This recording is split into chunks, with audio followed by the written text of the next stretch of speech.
Welcome back to another Hunting Junkie video. Today, we're going to be going through the equipment that you need to self-film, maybe some entry-level stuff, and then kind of the gear that I have and all what that cost is and how much it cost to have this gear to go to the woods in order to not only film, but also edit and produce these videos to post on YouTube.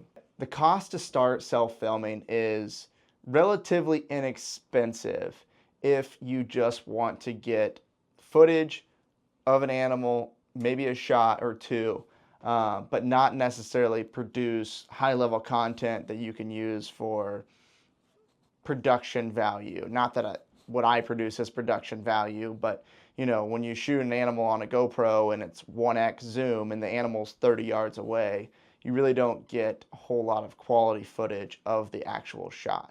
But you can start relatively cheap. The cheapest thing is probably a GoPro or an iPhone. Obviously, I'm shooting this on an iPhone. That's free, or a Samsung device, whatever. We all have these devices. They are expensive, but it's not an added cost. I picked up a GoPro on Facebook Marketplace a long time ago for like 80 bucks, so not that expensive. I bought that large tripod that would be a little bit bigger than this to start filming for 75 bucks on Facebook Marketplace, and then my wife already had that mirrorless camera. So all in, you could start filming your hunts, you know, from the ground with a tripod or something like that, no tree-mounted accessories, or like I did with a GoPro and a chest mount on my binocular harness for zero if you already have a lot of the equipment, to maybe a couple $100, and you can start making content. Now, this is where it gets way less cost effective and way more professional as you start adding professional grade camera arms and professional grade cameras and things like that. So entry level, you want to take your phone or GoPro out to the woods, get some footage, a couple $100 at most. At the beginning of this video, I also mentioned the editing portion because that's a big deal, especially when shooting in 4K footage. It takes a lot of storage and a lot of computer power to edit those videos. So we already had a Microsoft computer. It was like a cheap $500 computer, and I was editing in CapCut for Clipchamp, which is a Microsoft editing software, for like 10 bucks a month so that I could export the 4K footage. That computer though was cheap, and I am fairly convinced that that editing of 4K videos with that computer killed the computer. So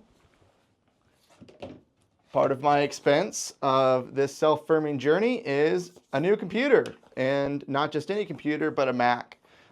So a Mac plus the lifetime Final Cut Pro subscription was just over $2,000 to have that computing power and a way better editing tool in Final Cut Pro to edit these videos.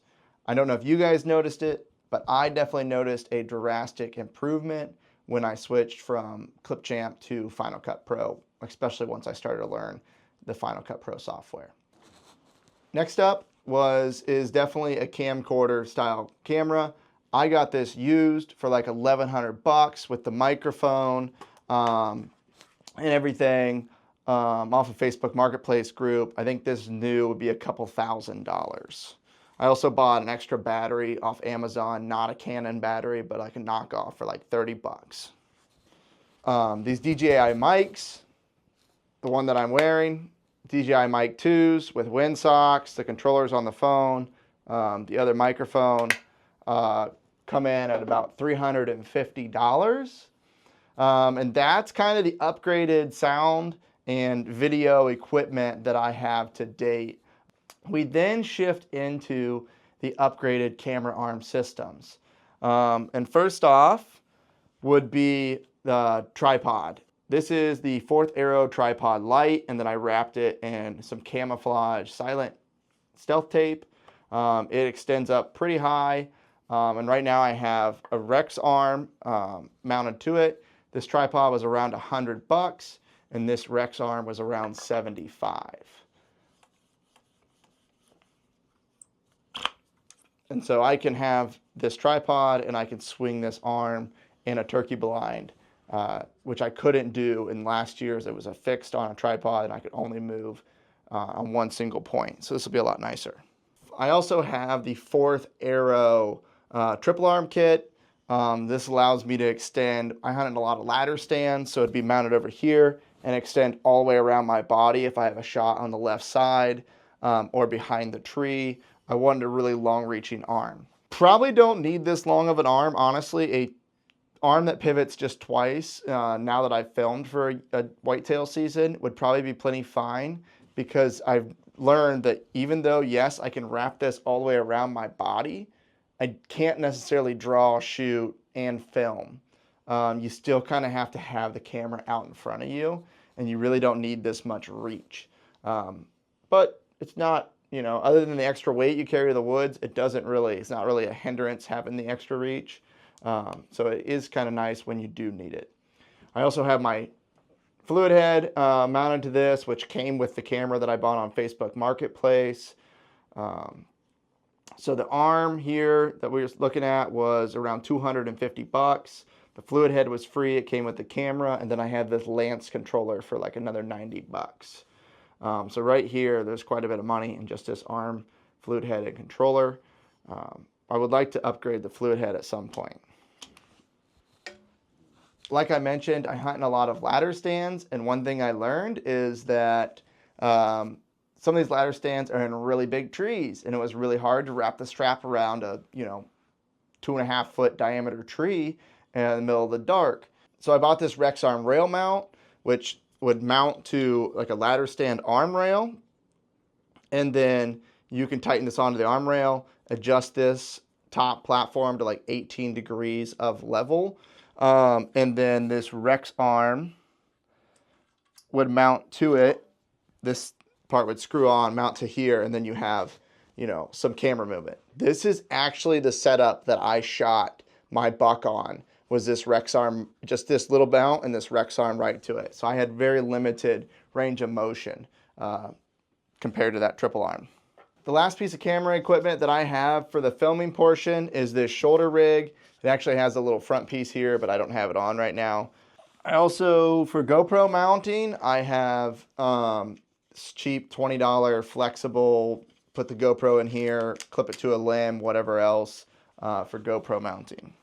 And last but not least, when you're shooting in 4K and you're shooting a lot of content, and if you don't want to delete it all the time, you want to keep it for potential B-roll in the future or whatever else, you need storage. So I have 2 of these now. They're like 80, 90 bucks a piece. I think these are either 2 terabyte or 4 terabyte external hard drives. If I continue this journey for 10 years, I'm going to have a stack of 40 of these things, because you fill them up quite fast with the 4K footage. So got a couple of these. So with all that added up, the computer, the camera, all that, we're at a total of somewhere between $400 and $4,500. So if my wife is watching this, I think I told her this was around $1,000, so nobody get me in trouble, but about $400 to $4,500 with the computer, camera, everything, in order to produce the content that I produce for a small little YouTube channel and social media creator.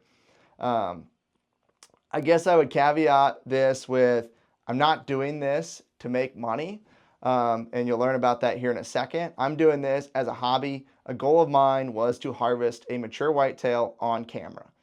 I also gave myself a goal to post a video on YouTube, a long format video, every 2 weeks. A couple times I posted weekly, and I did miss a upload in January. I was really busy with work. I'm still currently really busy with work, but these office videos are a little shorter and a little easier to edit. But it is a hobby. It is a, thing that's fun for me. So yeah, I spent some of this money, but it's not necessarily, I'm not really looking for a return on investment per se.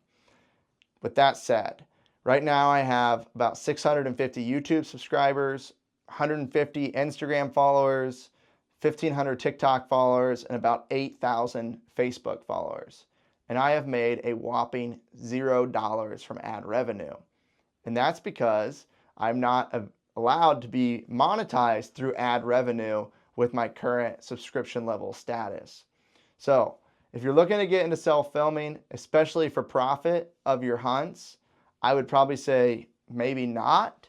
But if you're looking to get into it as a hobby, to produce content and memories that will last a lifetime because they're literally physically there in video format, then I would totally say jump into this and start your self-filming journey.